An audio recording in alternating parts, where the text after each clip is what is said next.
अच्छी पहेली थी मैथ्स की। एक बार सभी बच्चों के लिए जोरदार ताड़ियां।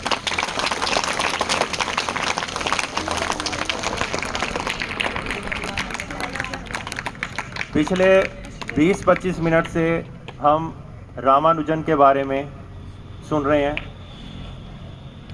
तो रामानुजन कौन थे पता चल गया होगा सभी को।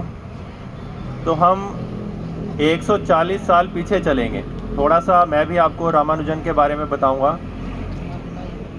तो उनके बारे में जानने के लिए हमें 140 साल पीछे जाना पड़ेगा इतिहास के अंदर। अब 10 साल पहले की बात करें, 20 साल पहले की बात करें, 30 साल पहले की बात करें, तो हमारे पास क्या कुछ होता था या क्या फैसिलिटी थी। तो 140 साल पहले जब रामानुजन का जन्म हुआ 22 दिसंबर को, तो उन दिनों की आप हालात सोच सकते हैं कि कैसे पढ़ाई होती होगी। क्या उस समय टीवी था, मोबाइल था, अखबार था। जैसे आजकल हमारे पास तरह तरह के गैजेट्स होते हैं, हम उनकी हेल्प से जो है काम कर लेते हैं। लेकिन वो वक्त सोचिए 140 साल पहले का, यानी कि भारत भी उस समय गुलाम था। और उन दिनों में अपने देश में एक ऐसा शख्स हुआ जिसने गणित के ऊपर ढेर सारी थ्योरमें लिख दी, ढेर सारा शोध किया, रिसर्च की। और जो दूसरे देश हैं जैसे कि इंग्लैंड उस समय काफ़ी आगे था रिसर्च के ऊपर, उनको भी हैरान करके रख दिया कि भारत के अंदर एक ऐसा शख्स है जो थ्योरम हम नहीं सोल्व कर पाए या जो रिसर्च हम नहीं कर पाए, वो एक भारत जैसे देश के अंदर एक स्टूडेंट्स ने कर दिया। तो रामानुजन के जीवन के बारे में थोड़ा सा मैं आपको बताना चाहूँगा। आप में से कई बच्चे मैं देख रहा हूँ सुबह के, मुझे रामानुजन ही नज़र आ रहे हैं। वो भी ऐसे ही थे, दुबले पतले से, है ना, बिल्कुल आपकी तरह। लेकिन उनमें एक फ़र्क था कि उनके पास एक्सक्यूज़ नहीं था। जैसे आजकल हम आपको कहते हैं कल आप नहीं आए, आपने काम नहीं किया, तो आपके पास हर चीज़ का एक्सक्यूज़ होता है। अब भी जैसे कुछ बच्चे एब्सेंट थे तो वो एक्सक्यूज़ देने लगे, लेकिन उनके पास कोई एक्सक्यूज़ नहीं था। उनके जीवन के बारे में मैं आपको बताना चाहूँगा कि वो एक बड़े ही निर्धन परिवार में उनका जन्म हुआ। उनके 2 भाई थे और एक बहन थी, जो कि बचपन में ही उनका देहांत हो गया। आप सोचें कि वो किस परिवार के अंदर थे और कितने गरीब परिवार के अंदर, मतलब दुखों से भरा हुआ उनका जीवन रहा है। ये नहीं है कि वो एक बड़े धनी परिवार के अंदर पैदा हुए, नहीं, वो भी आपकी तरह बहुत ही मतलब साधारण परिवार के अंदर पैदा हुए। ना उनको भाई बहनों का प्यार मिला, ना उनके पास कोई इस तरह का कोई साधन था कि हाँ वो एक अच्छे स्कूल के अंदर अपनी पढ़ाई कर पाए। उनकी जो माता जी थे वो मंदिर में जाके भजन करते रहते हैं, और पिताजी एक साड़ी की दुकान में क्लर्क की नौकरी करते थे, और बड़ी मुश्किल से घर का गुजारा चलता था। और ऐसे परिवार के अंदर रामानुजन का जन्म हुआ और उनका जीवन व्यतीत हुआ। और उनका जो पढ़ाई में ध्यान था बच्चों, ख़ास तौर से गणित विषय के अंदर, जब मैं भी उनके बारे में, उनकी जीवनी के बारे में पढ़ता हूँ तो मैं भी इमोशनल हो जाता हूँ कि आजकल हमारे पास सरकार इतना कुछ हमें फैसिलिटी दे रही है, सब कुछ दे रही है, लेकिन हम फिर भी उसकी कदर नहीं करते। लेकिन उनके पास तो कुछ भी नहीं था, कहीं से कोई सपोर्ट नहीं थी।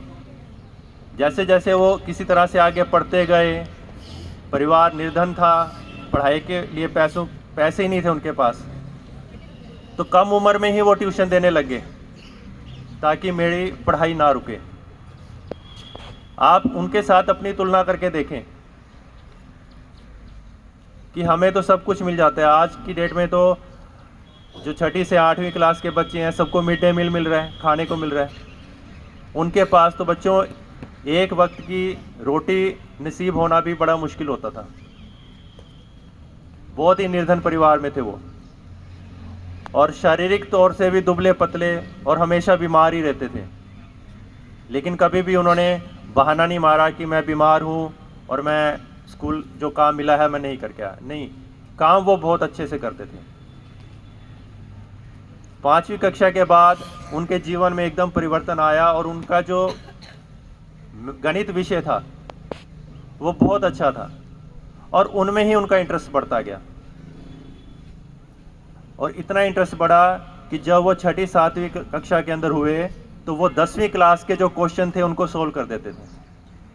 आप में से कौन बच्चा ऐसा है कि जो 6ठी क्लास में है और 10वीं क्लास के क्वेश्चन सोल्व कर देगा? मतलब ये सोचें कि 6ठी का बच्चा 10वीं क्लास के क्वेश्चन को सोल्व कर रहा है। और जब वो 9वीं क्लास में हुए तो उन्होंने कॉलेज की कक्षाओं के क्वेश्चन सोल्व करने शुरू कर दिए। मतलब अपनी कक्षा से भी आगे 4-5 साल आगे की जो कक्षा होती थी वहां तक के वो क्वेश्चन सोल्व कर देते थे। और करते करते करते 10वीं कक्षा के बाद तो उनका इंटरेस्ट इतना ज़्यादा हो गया कि उन्होंने मैथ के ऊपर किताब लिखनी शुरू कर दी।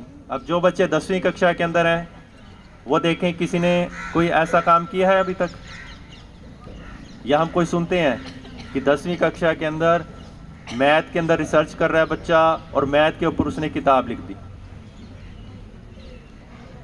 और जैसे मैंने आपको बताया कि शरीर से दुबले पतले थे और हमेशा ही बीमार रहे हैं और निमोनिया से ग्रस्त रहते थे, खांसी जुकाम कभी बुखार,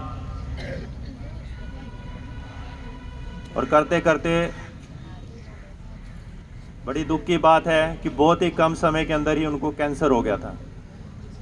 और उनको पता था कि मैं कुछ समय का मेहमान हूँ, लेकिन फिर भी उन्होंने अपनी जो रिसर्च है बच्चों वो जारी रखी और मैथ के सूत्र जो हैं वो देते गए हमें। आज भी हम अपना जो मैथ उठाते हैं तो उसके अंदर रामानुजन के द्वारा इतने ज़्यादा सूत्र हैं।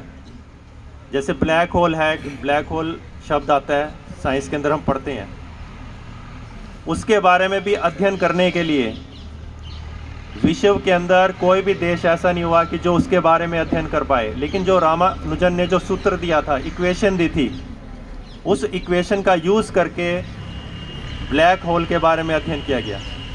साइंस के अंदर जो बच्चे स्टूडेंट्स हैं वो इसको पढ़ना डिटेल में, आपको डिटेल में पढ़ना चाहिए उसके बारे में कि जो फॉरेन कंट्री के जो